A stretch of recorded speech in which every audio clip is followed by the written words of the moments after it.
right, let's continue the bulletin. A 23-year-old woman from Uasin Gishu County is facing charges of assault and causing grievous harm to her husband's private part.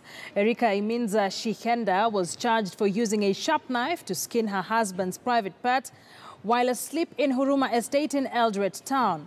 The charge sheet indicated that the accused person attacked her husband John Kisuvana Sumala, aged 41, at night while he was asleep on 23rd of May within the estate in Eldoret West District. Shumala is a caretaker in one of the Pentecostal churches situated in Huruma Estate. The complainant was awakened at around 2 a.m. by pain emerging from his private part, which was partially skinned by the sharp knife. The matter was reported at the administration police camp in Huruma.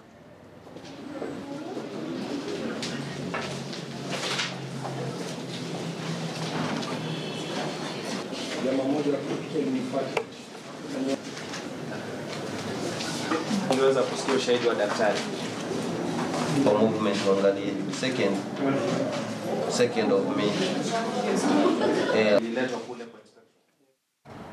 Now, the national campaign on girl-child education has intensified in Lamu after several leaders led by Lamu County Women Representative Ruwaida Mohammed Obo joined hands to distribute sanitary towels to all schools in the county.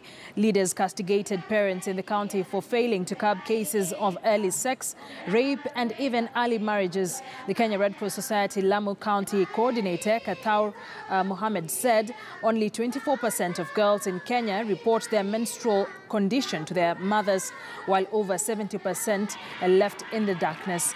Now, the women representative said that most girls would prefer reporting their menstrual condition to their friends, sisters, or even boyfriends within their society instead of their parents.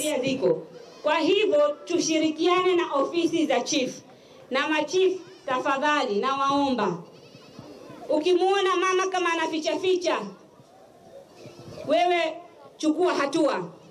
Sisi tuko tayari kuwasaidia, na mimi sasa nitaanza nikiona chief yoyote ameripoti na amefuatilizia mambo ya raping au wanawake kupigwa, mimi nitakuwa naja nampa bahashishi. Tunasema kuwa tunaambiwa 23% peke yake ya wasichana ndio wanasema wao mama yao ndio aliwaambia ama aliwaelezea kuhusu hedhi. Wengine walipelekwa kwa shangazi, wengine walipelekwa kwa jirani, wengine madada zao wakubwa.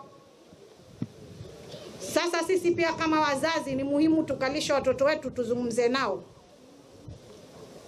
Na tunasema mara nyingi tunalalamika mimba za mapema, lakini pia hatuwaelezei watoto wetu uhusiano wa hedhi na mimba. Hatuwaelezei. Kwa haya mambo ya defilement, umepiga kamsa. Tafadhali tusaidiane. Ikiwa mtoto amebakwa, hiyo case lazima iende kwa polisi. Ikiwa kuna jisiwa, mtoto apelekwe hospitali, kesi iende kwa polisi, tupeleke kwa koti haya maneno. Hukumu ya haya mambo, nataka kuambia wazee wenzangu na vijana ambao kufunga zipu imekuwa ni ngumu. Hukumu, ikiwa utambaka mtoto chini ya miaka 18, yani yule hata hajajua kutoa makamasi, akitoa anafanya hivi, utafungwa uozee jela maisha. Akiwa ni above 18 years, una kifungo chako kama miaka 20. Now, Donald Trump's cancellation of a planned summit with Korea has sparked mixed reactions from world leaders. United Nations Secretary General Antonio Guterres says he is deeply concerned after U.S. President Donald Trump cancelled a widely anticipated nuclear summit next month with North Korean leader Kim Jong-un. Now, his comments came shortly after Trump informed Kim that he was cancelling the nuclear summit, blaming anger and hostility from the North Korean regime for the collapse of the historic event. Trump and Kim had been due to hold high-stakes talks on June the 12th aimed at ridding the reclusive state of nuclear weapons. I am deeply concerned by the cancellation of the planned meeting in Singapore between the President of the United States and the leader of the Democratic People's Republic of Korea. And I urge the parties to continue their dialogue, to find a path to the peaceful and verifiable denuclearization of the Korean Peninsula. Now, should Western museums return African artifacts as spoils from the colonial era to their original homes? French President Emmanuel Macron made the bold vow last year, pledging to repatriate African art held in public collections, but the move does not come easy. Most museums refuse to give up the treasures which they say already have a home. Half man, half animal. These 19th century sculptures are some of the Quai Branly's treasured pieces. But as far as Benin is concerned, they were looted by France after its invasion in 1892, and they don't belong here. So should they be returned to their original home? President Macron seems to think so. In a historic move in Burkina Faso last year, he pledged to repatriate African art held in French museums within 5 years, much to the dismay of curators. The debate immediately opened a legal issue since these pieces came into our public collections legally, given the relations at the time. And you know that once pieces are legally part of our public collections, they're inalienable.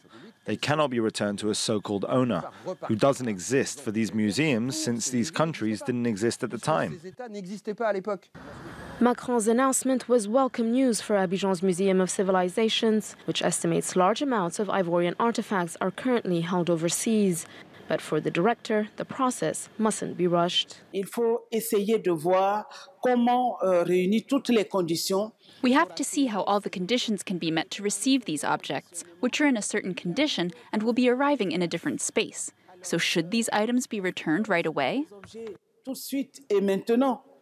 That is the question raised by some experts who believe most African countries are not equipped to take care of these artifacts.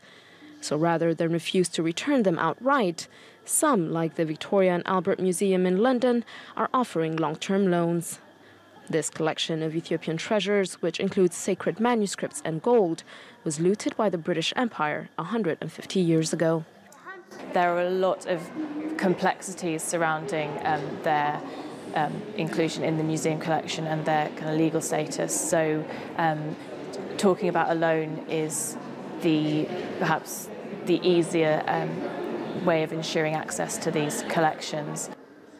The Ethiopian government has requested all the artifacts be returned, a request the museum has so far refused. But it's keeping a close eye on developments in France, where a set of guidelines on how to start returning African art is expected as early as November. In Uganda, motorcycle taxis, known locally as boda-bodas, provide a quick and cheap way to get around, but the drivers can be notoriously reckless, contributing to road accidents and injuries. A local software developer and a former boda-boda driver joined forces, hoping to transform the market with their Safe Boda-Boda app. From Kampala, Halima Athumani reports on what is being called Uganda's Uber for motorcycle taxis. Take a look.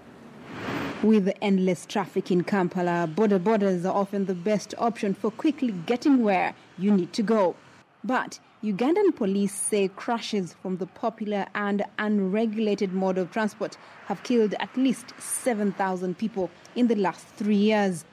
The Mulago National Referral Hospital gets about 8 patients a day who are victims of boda-boda wrecks. 80% and above sometimes are trauma. 90% of these are boda-boda accidents. We actually fail to operate patients with brain tumors because of the overwhelming head injury patients we get. Former boda-boda driver Ricky Rapper-Thompson wants to improve motorcycle safety. He co-developed the Safe Boda mobile application.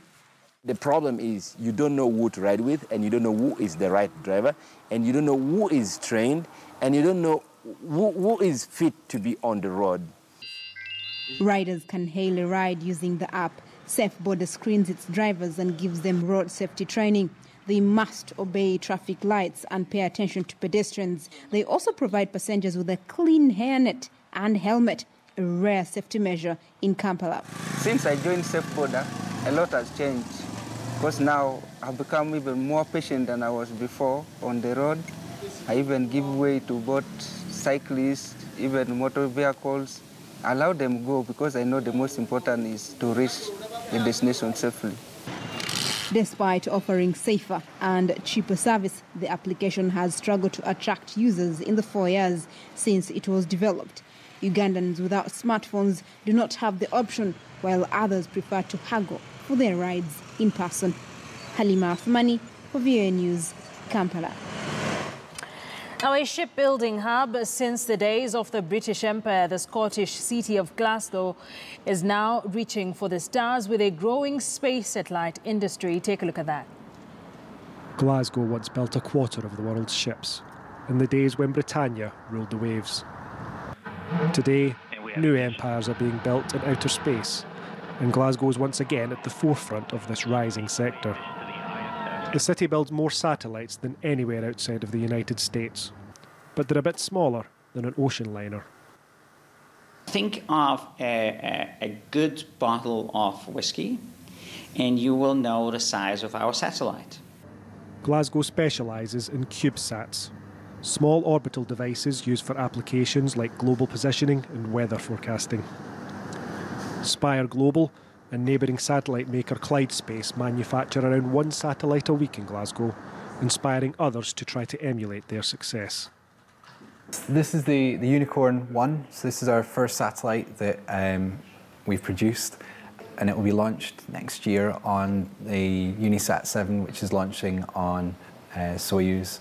It costs more than gold per kilogram to launch a satellite, so the idea of making a smaller cube made a lot of sense, and for the first time you could actually do useful things in these little cubes. The technology was getting small enough through like mobile phone developments to say, well, hey, we can actually apply a lot of those breakthroughs into this little form factor and do some useful things.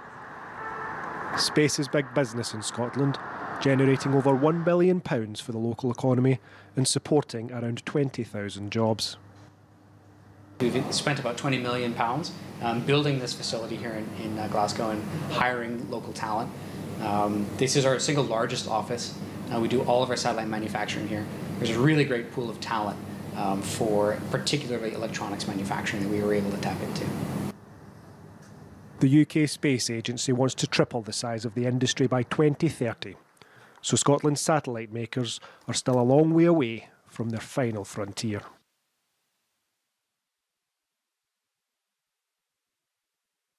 Well, that's it for the big news on the international front. It's time now to take a look at what's happening in the world of sports. Moses Wahisi is in studio to take us through that. What's big? I know Harambee Stars is playing. Yes, Harambee Stars is playing a friendly match, and they are under their new tactician, Sebastian Menye.